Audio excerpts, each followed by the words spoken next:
Welcome to Just Breathe. I am so happy that you are with me today. I have a really interesting guest, and I'm so excited to share her with you and share her mission with you and her brand new podcast, which is really fun and one that we all can relate to. It is called Adulting Sucks, but Does Not Have to, which I love, and that's awesome. So I want you to know a little bit about Katie before we start. She has some very interesting thoughts, and she says, what if there was a place where you could just be yourself, a place where you could speak your truth, be heard without judgment, and be surrounded by love? Katie knows what it was like to be afraid to speak up, to give voice to what she felt and who she was. This new podcast, Adulting Sucks But Does Not Have to, was created to poke fun at being an adult and to find the fun in everyday things, and sometimes to be used as a safe place where one can speak their truth. So I'm really excited to have Katie on today so we can talk about her podcast and talk about some other things as well, because there's a little crossover here that I think everyone will find fun and interesting. So without further ado, Katie, welcome to the show. Thank you so much, Heather. That was so sweet of you to say all that. Well, you're welcome. Of course, I mean it. Well, first of all, your bio is beautiful. And so you made it quite easy. And just, being able to talk to you when we spoke a couple of weeks ago, and then listening to your podcast, it's just, I love your energy and I love what you're doing. So thank you for agreeing to be here today and to share that with all of my listeners. Well, I greatly appreciate being here, and thank you for all that you are doing with the LGBTQ, and forgive me any other letter that I cannot think of at the moment, because it's expanded so much from over 20 years ago when I was in high school, there were 3. Right. Yes. Mm-hmm. Yes, it has. It's wonderful, and I do clearly feel very passionately about what I do. And, to speaking to what you do, it's important for everyone to have their voice heard, right? And so that's what we're trying to do, is just encourage everyone to let their voices be heard.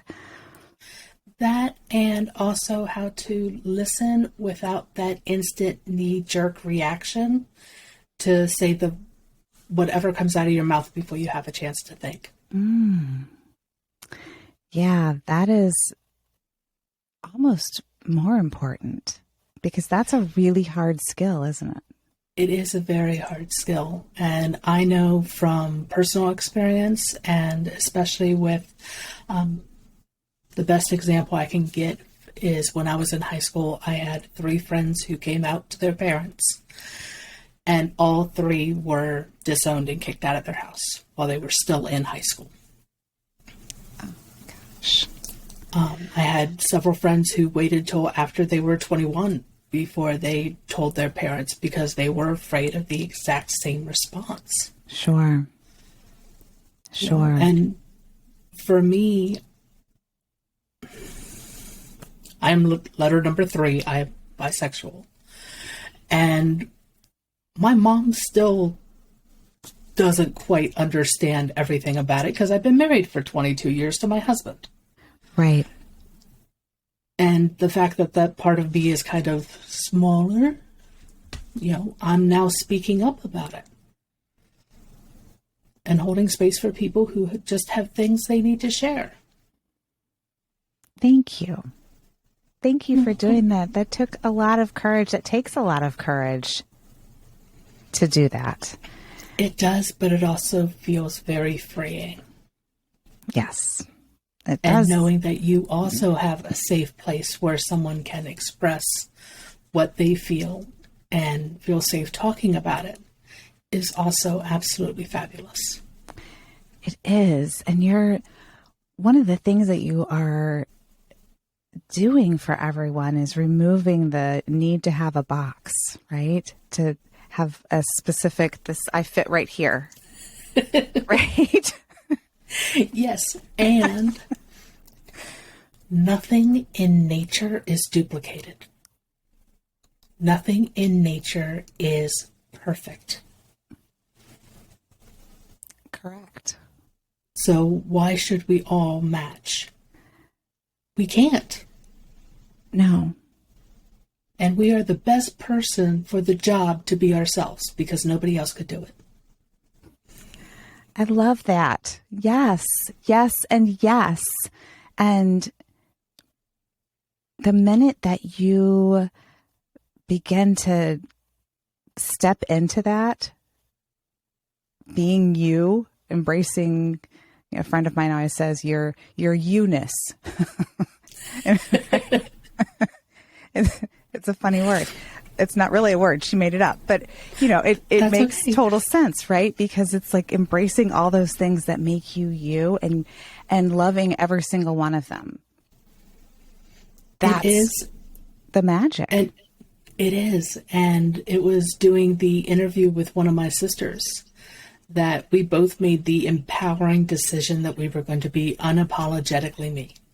So she's going to be her and I'm going to be me. And if someone doesn't like it, they're allowed their own opinion. They're allowed their own judgments. They can set their own expectations, but that doesn't mean I have to meet their judgments, opinions, and expectations. I just have to meet my own.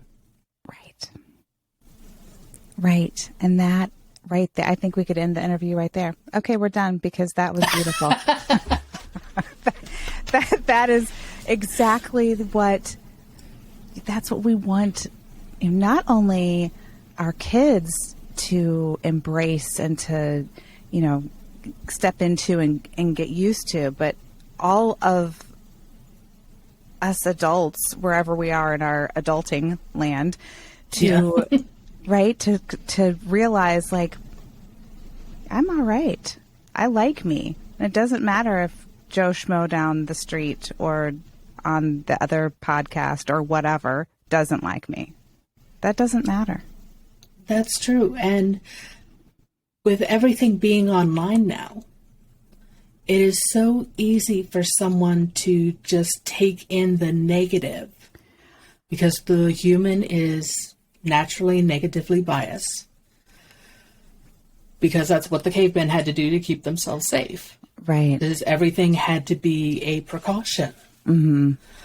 So with everything being online and the fact that people judge you from somewhere else in the world without even knowing you, right, you have to realize that that's them expressing their own worries, concerns, and insecurities. And you don't have to listen to it.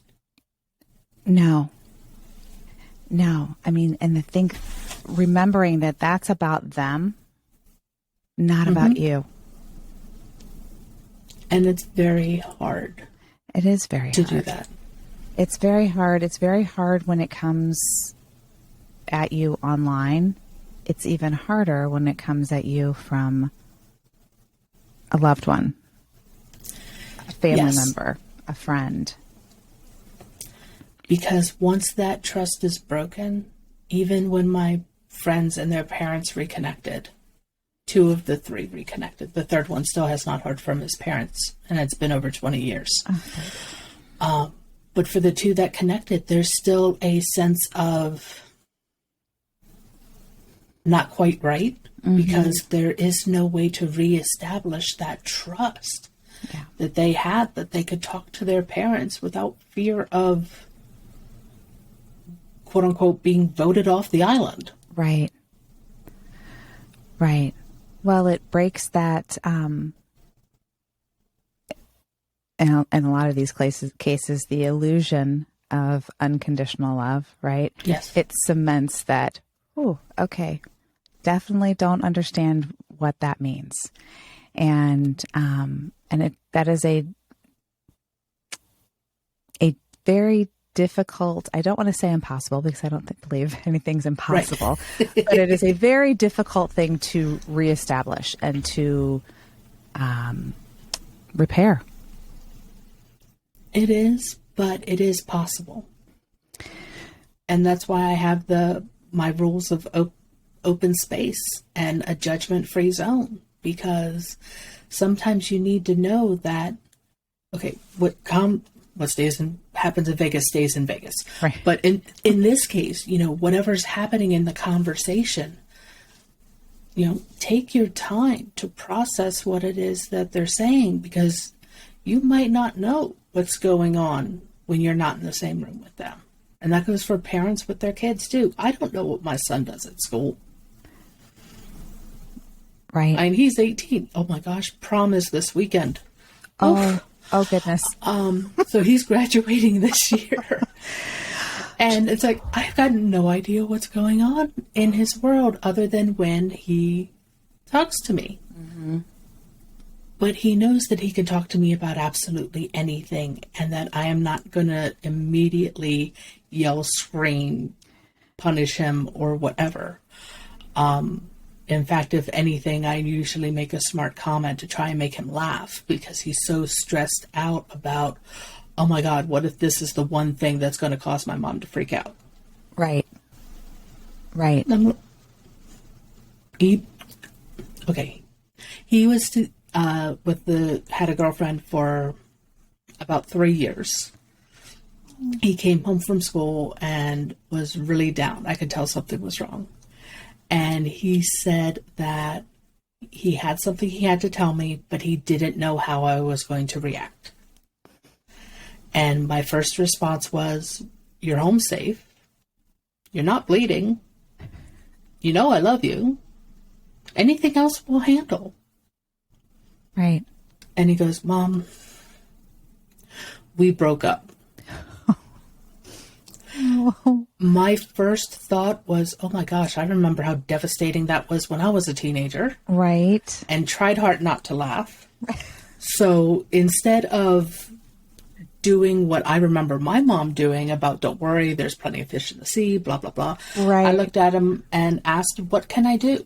Right. Do you want to talk about it? Let me listen. Do you want advice, or do you need me to go to the store and buy breakup ice cream? Exactly.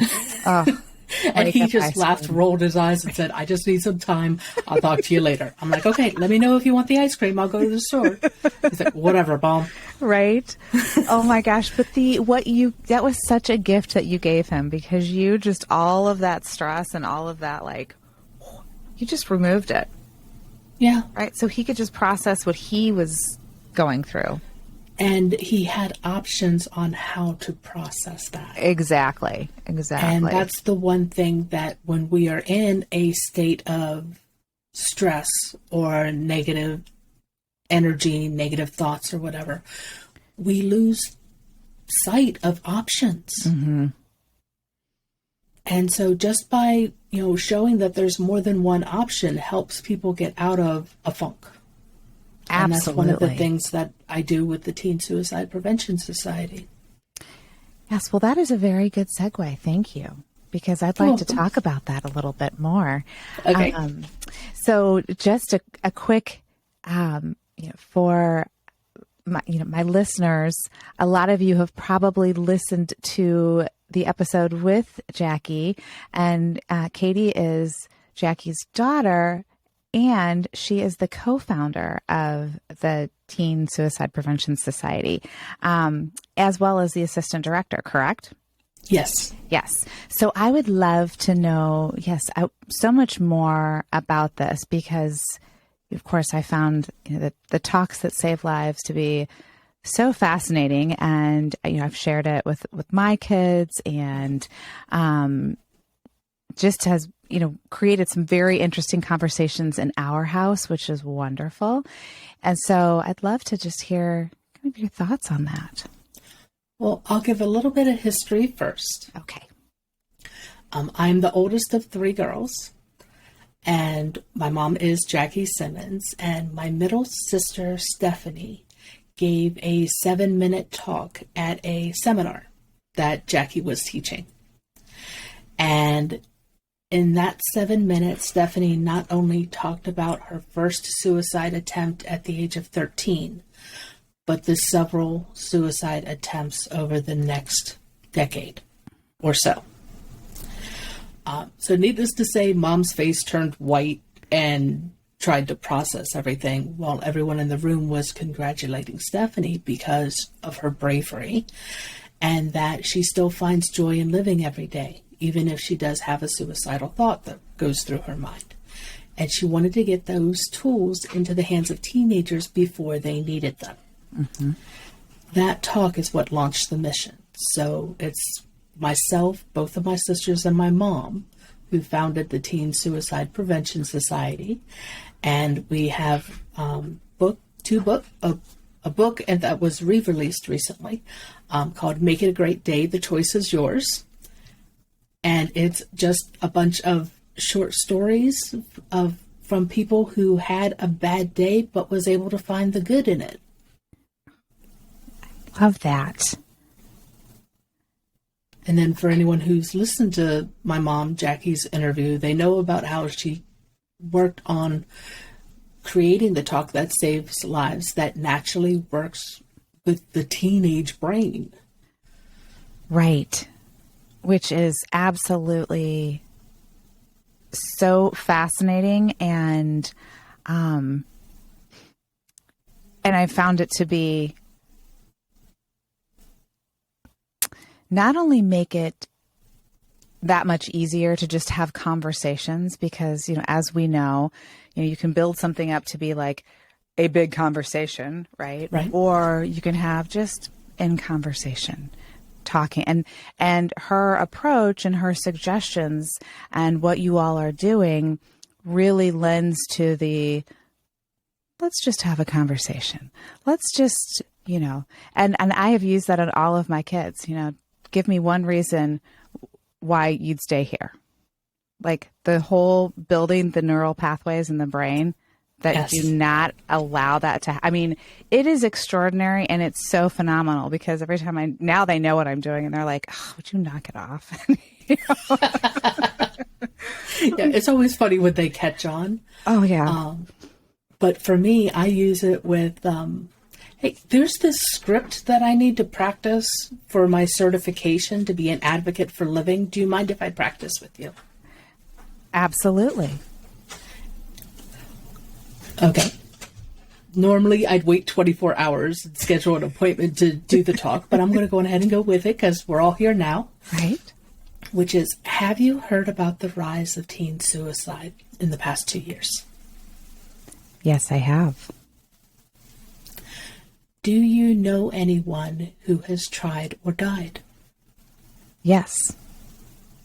Have you ever thought of leaving that way? Yes. What are your reasons for staying? Well, now it's my family and my work and my friends, and I have a million reasons now. At the time, it was when I was a teenager. So at the time, it was my friends. Thank you for sharing that. And not only have we helped create a buffer between you and any ledge in your life, because of mirror neurons, it has helped me. And we just helped suicide-proof your entire audience.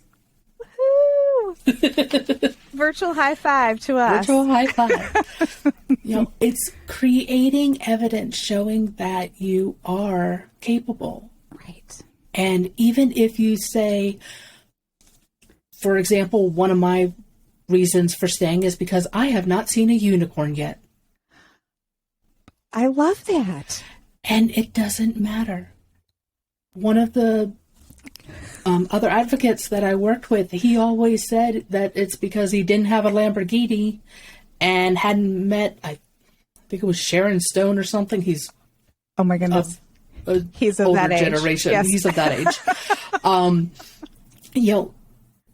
And even though it was like he was poking fun at it, it still works. Well, that's the greatest thing about it. I think to your point of I haven't seen a unicorn, that's the greatest thing because it really, you can pick anything. Yeah. Your brain is extraordinary. It is. And the more you practice or have the talks, you're taking energy away from the negative. Right. And using that to thicken, embrace, reinforce this new positive belief that you are capable, creative, and resourceful enough to figure out anything. Yes. Say that over and over. That should be on like a Post-it note by your, like on your bathroom mirror. Well, mine is just be, because I want to be just me and nobody else. I like but that. Yes, I do have in a journal where it starts out with, I am capable, creative, and resourceful enough to get what I want. And I know this is true because.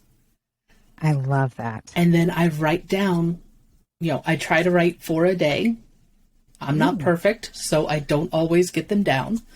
And then when I'm having a bad day or feel incredibly overwhelmed, I know that I can pick up my journal and read that I am capable, creative, and resourceful enough to get what I want. And I know this is true because, and then here's my list of evidence. And that takes all of the energy from that negative and just wraps another thread around, I know that I am. Right. And soon some of my limiting beliefs completely disappeared. Oh, that is really great. So that is really like another form of a gratitude journal, but it is a very specific way and in a different way of doing it, but similar but different. I really like that because I think it almost makes it easier to wrap your head around I think sometimes when you're doing, I've been doing a gratitude journal for years, and there are days where I'm like, it's hard to get specific or it's hard to kind of tap into that, for whatever reason. And I like using this as another option because it kind of comes at it from a different angle. It does. And it's actually part of a weekly workshop that Jackie and I teach called How to Bust Your Limiting Beliefs. And we walk through this 4-step process, just like the talk to stop suicide is 4 questions. Yeah. This is a 4-step process that helps take what you want, recognize what the limiting belief is, what are the reasons coming up as to why you don't have what you want. And then the process to find the empowering decision and then list your evidence. That is awesome. And you teach this on a weekly basis? Every Wednesday at 3:30 p.m. Eastern. Most of the time it's Jackie with me doing support, but I've taught it myself when she's gone on. She actually took vacation this year. So I actually got to teach it all by myself. Well, with one of the other messengers. We taught it while she was out of town, and we were told that more people had fun when we were doing it. So, haha, Mom. So take that. And oh that's my goodness, that is so funny. Okay, so how do sucks, people sign up for this? To.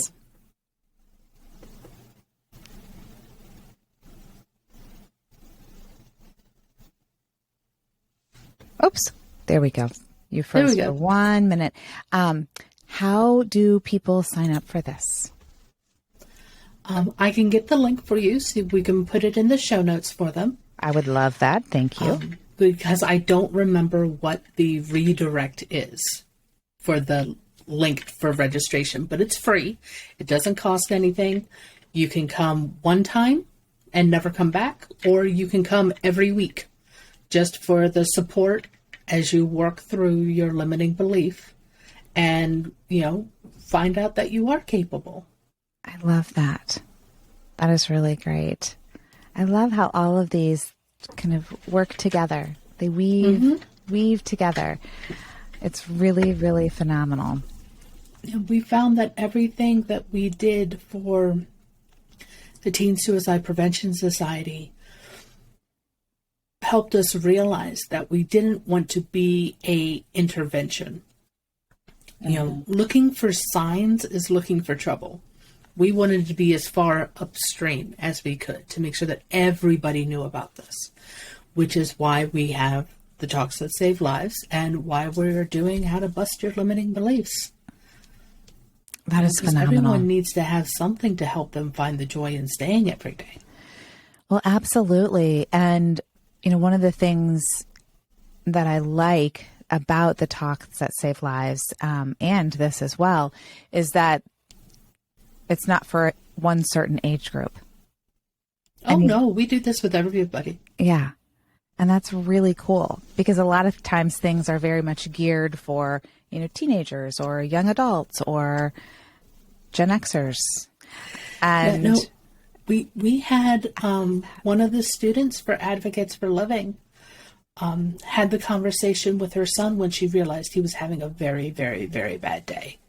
And even though she couldn't remember all the questions, she told us that she remembered enough that she found out that he was having a very difficult time and was able to help get him the help that he needed.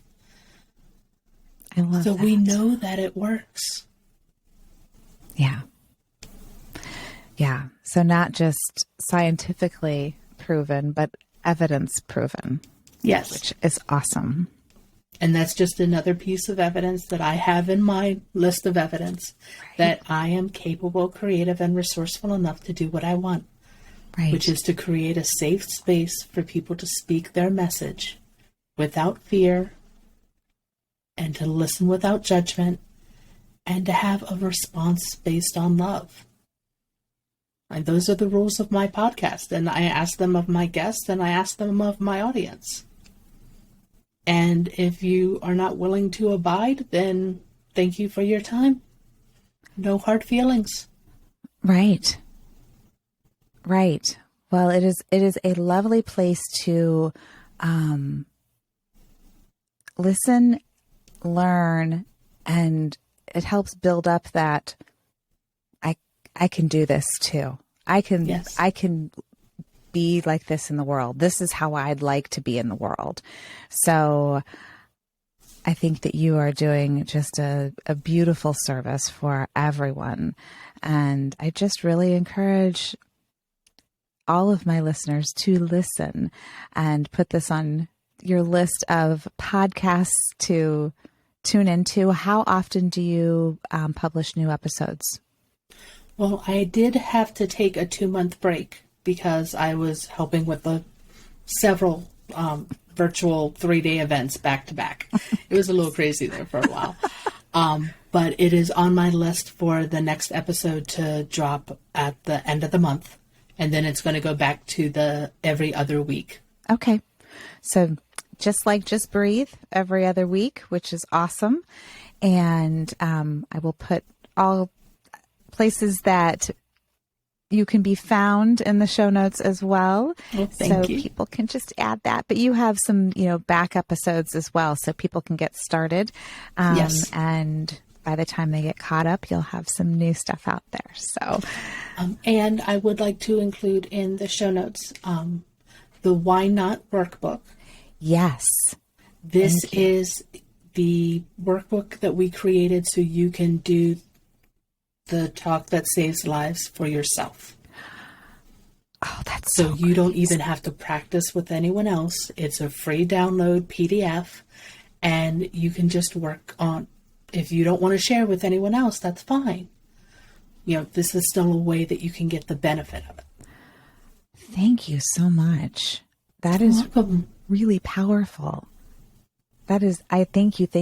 And I will also not only have this in the show notes, but I am in the process of launching a page on my website that will be, I haven't decided on the name for it yet, but essentially a toolkit. Oh, wow. And so this will live on there as well. And just try to get it.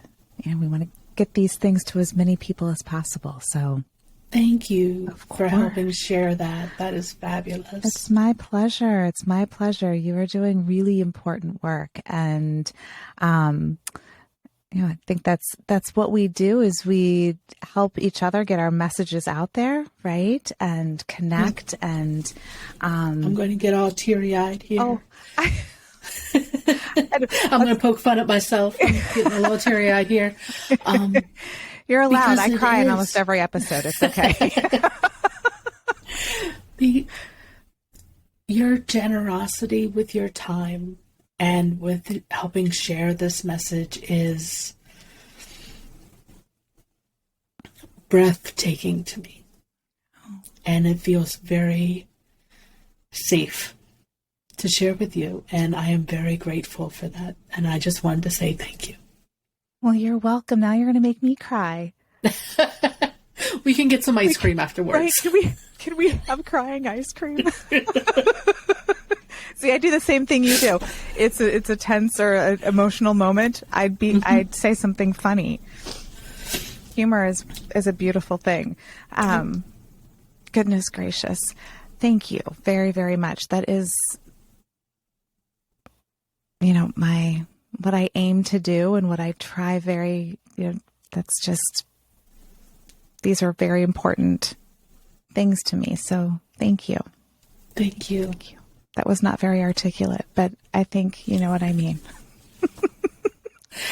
Thank you is thank you and can be expressed in several different ways. I just want to give you a hug. Thank I know. you, right? Okay, we're virtual hugging everybody. So, oh my goodness. Well, I think this is just a beautiful way to close for today. And before I do close, though, is there anything else that you would like to say, to end with? The floor is yours. Take a deep breath. It'll slow down your heart rate. It'll help clear your mind and let you see that there is always another option. Thank you. Thank you.